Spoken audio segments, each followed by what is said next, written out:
put a chip in your brain to control your mind. Yeah. Okay. Jump right in.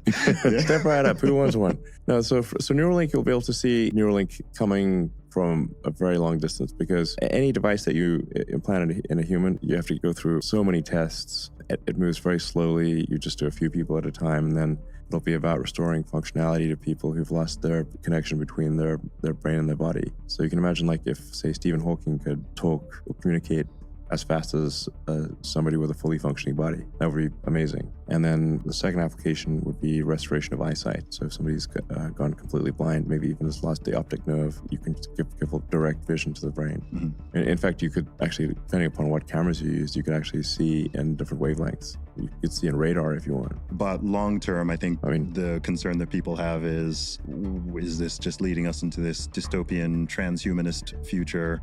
The thing I wanted to emphasize is that it's not going to, like, sort of pounce on us overnight. Mm-hmm.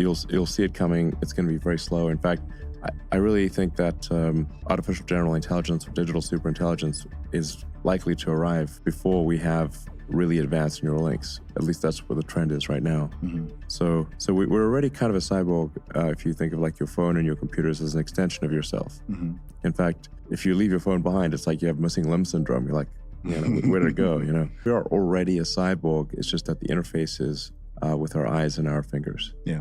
I think the idea of putting a chip in, the idea of someone putting a chip in my brain, no. It's an optional thing. I mean, would it be, though, long term? I hope so. I think it should be optional. It'd be bizarre if it was not. Because smartphones right now are sort of optional, but if you don't have a smartphone, the way everything is sort of designed around society, yes, you can not have a smartphone, but it's a massive hindrance and disadvantage in many ways. So could a Neuralink end up in that same sort of place?